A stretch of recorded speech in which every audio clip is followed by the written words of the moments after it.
Round up horror में आप सभी का स्वागत है। मैं लेकर आया हूँ एक ऐसी कहानी जिसे सुनकर आपके भी रोंगटे खड़े हो जाएंगे। तो चलिए बिना किसी बात के कहानी को शुरू करते हैं। तो अब तक हमने जाना कि कैसे श्रीकांत 3 दिनों की छुट्टी के लिए कांगो गया था। कांगो में जाने के बाद वहाँ जंगल की टूर पर गया। टूर पर जाने के बाद वहाँ के कबीले वालों ने उसे मना किया आगे आने से, लेकिन वहाँ का एक चाइनीज आदमी आगे बढ़ जाता है और कबीले वाले उसे पकड़ लेते हैं। श्रीकांत और उसकी टीम उसे भी ढूंढने के लिए उसके पीछे पीछे जाते हैं, लेकिन देखते हैं कि चाइनीज आदमी को उस कबीले वालों ने पकड़ रखा है और उन्हें देखते ही श्रीकांत को भी सभी कबीले वाले पकड़कर बांध देते हैं। लेकिन श्रीकांत ने तुरंत ही फॉरेस्ट ऑफिसर की बंदूक को छीनकर उन कबीले वालों के ऊपर तान देता है और वहां से अपनी टीम को लेकर बचाकर निकल जाता है और वहां से सीधा होटल जाता है। होटल जाने के बाद सीधा अपनी पैकिंग करके सीधा भारत की तरफ चल देता है। भारत में अपने परिवार के पास पहुंचने के बाद सभी को अपनी बहादुरी की कहानी सुनाता है और सो जाता है। सोने के बाद उसके पूरे शरीर में अचानक से लकवा मारने लगता है। कोई भी डॉक्टर और कोई भी दवाई ये काम नहीं करती है। सभी परिवार के उसके परेशान होने लगते हैं, लेकिन तभी कांगो से उसके दोस्त का फोन आता है कि ये कोई बीमारी नहीं बल्कि एक तांत्रिक ने इस पर जादू और तंत्र वुड नाम का किया है। अब आगे सुनते हैं क्या होता है। उसने कहा, अगर आपको श्रीकांत को सही करवाना है तो आपको श्रीकांत को लेकर यहाँ आना होगा। आगे की बात मैं वहीं आकर आपको बताऊंगा। लक्ष्मी को न चाहते हुए भी उस पर विश्वास करके श्रीकांत को ठीक करने के लिए उसे कांगो के लिए रवाना होना ही पड़ा। लेकिन बच्चों को उसने अपने माता पिता के घर छोड़ना पड़ा, क्योंकि श्रीकांत के माता पिता को स्वर्गवास हो चुका था। वहां पहुंचकर उसने गाइड से मुलाकात करी। उसने रहने की इंतज़ाम कर दिया, लेकिन लक्ष्मी ने उससे कहा, पहले तुम मुझे विस्तार से सारी बात बताओ।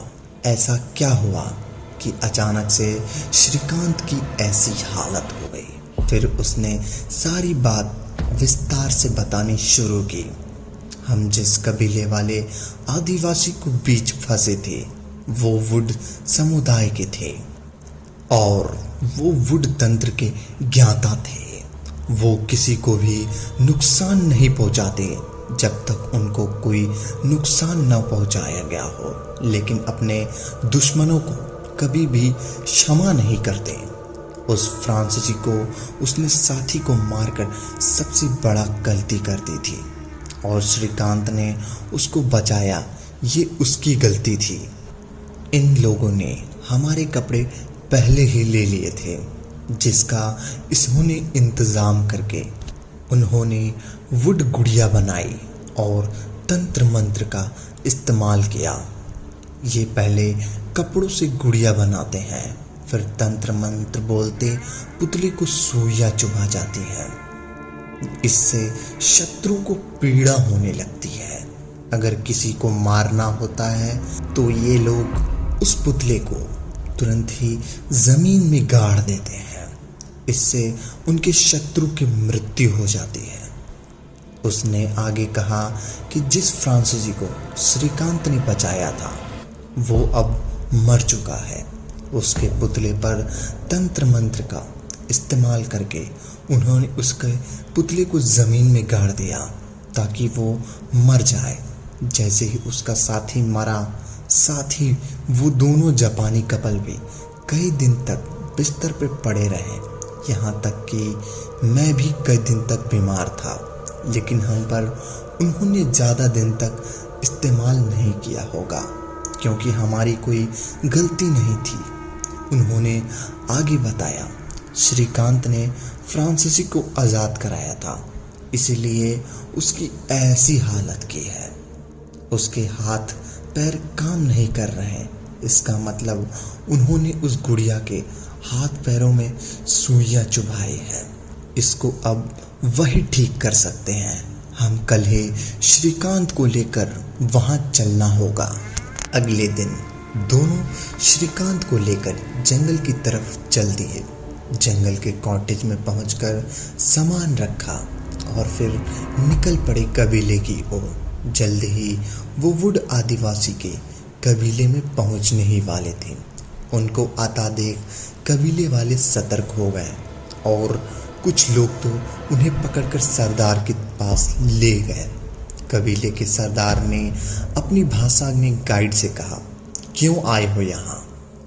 गाइड ने सब बात बताया और श्रीकांत को पूर्णतः ठीक करने की गुहार लगाई, लेकिन उनके सरदार ने श्रीकांत को ठीक करने से मना कर दिया और कहा कि यह अब जिंदगी भर ऐसा ही रहेगा, यही इसकी सजा है। उन्होंने लक्ष्मी को बता दिया। लक्ष्मी ने उसको कहा, एक बार इनको ठीक कर दीजिए, मैं दोबारा यहाँ नहीं आऊँगी। फिर भी उन्होंने मना कर दिया।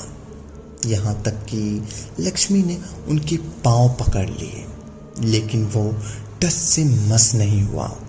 उन्होंने उनको जाने के लिए कह दिया। साथ ही यह भी कह दिया था कि नफरत है उन्हें बाहरी के इंसानों से, और वो यहाँ से नहीं गई तो उनका भी श्रीकांत जैसा ही हाल कर देंगे। उनके ये वूड तंत्र से उन्हें कोई भी बचा नहीं सकता। ना सुनकर लक्ष्मी भी बोली, वो यहाँ से तब तक नहीं जाएगी जब तक कि उसके पति ठीक नहीं कर देते, भले ही इसके लिए उनकी जान पर ना बनाए। गाइड ने कैसे भी समझाया बुझाया और कॉटेज के पास तक ले गया और उसको बोला कि यह लोग नहीं मानेंगे, आपको यहाँ से जाना ही होगा। लेकिन लक्ष्मी भी अड़ चुकी थी।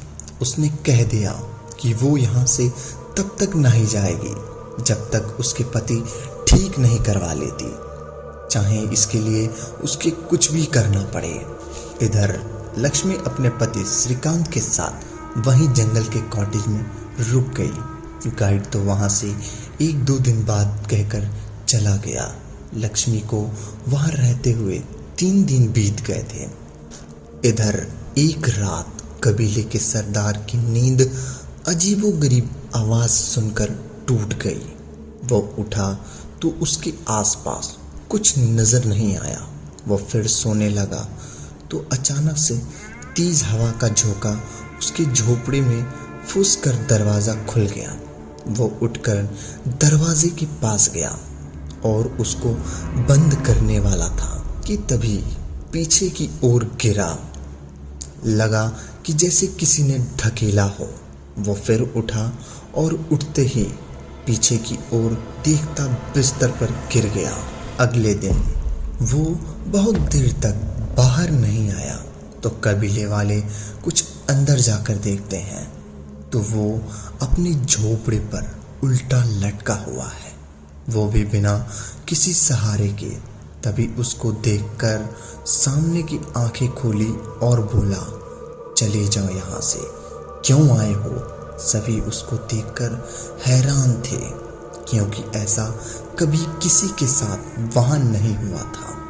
वो लोग जैसे ही उसके पास आने के लिए आगे बढ़े तभी वो सीधा होकर हवा में उड़ते हुआ उन सभी पर झपट पड़ा और सबको पकड़कर मारने लगा। उसको ऐसा हमला करता देखकर वो सभी बाहर भाग खड़े हुए। फिर उन सभी ने कहा कि ये कोई बड़ी मुसीबत लगती है। इसका उपाय करने के लिए उन्होंने वुड तांत्रिक को बुलाया। वो वहां से काफी दूर रहता था और कभी कभार ही कबीले में आता था, वो भी जब कोई तंत्र साधना से जुड़ा काम हो। उसने आकर सारी जानकारी प्राप्त करी, सरदार की हालत मुआयना किया। फिर रात्रि के कबीले के सरदार की झोपड़ी के बाहर वुड अनुष्ठान करने लगा। पूरी रात तंत्र साधना करने के बाद उसने सुबह सभी को बताया कि ये सरदार के शरीर पर इस जंगल में भटकती हुई वाली प्रेत आत्माओं का कब्जा किया हुआ है। वो सभी बहुत ही खतरनाक और अतृप्त प्रेत आत्माएं हैं। मैं अपने तंत्र से उनको कुछ उपाय नहीं कर सकता, सब बोले। लेकिन अचानक ऐसे कैसे प्रेत आत्माओं ने उन पर हमला कर दिया, पहले कभी ऐसा नहीं हुआ है। तांत्रिक बोला, ऐसा लगता है कि कोई त्रुटि हुई है जिसके कारण हमें यह सब भुगतान करना पड़ रहा है। लेकिन अब क्या किया जा सकता है, कुछ तो इसका उपाय होगा ही। वो तांत्रिक बोला, उपाय ढूंढने के लिए थोड़ा समय लगेगा, कुछ सोचता हूँ। इतना कहकर वो वुड तांत्रिक वहां से चला गया। तो दोस्तों जानते हैं अगले भाग में कि कैसे श्रीकांत ठीक होता है या नहीं, और कबीले के सरदार के ऊपर ये प्रेत और आत्माओं का वास कैसे हो जाता है। तो दोस्तों मिलते हैं अगले भाग में, तब तक के लिए धन्यवाद। अगर वीडियो पसंद आई हो तो वीडियो को लाइक और चैनल को सब्सक्राइब कर लीजिए ताकि हमारी आने वाली कहानियाँ सबसे पहले आप तक पहुँचे।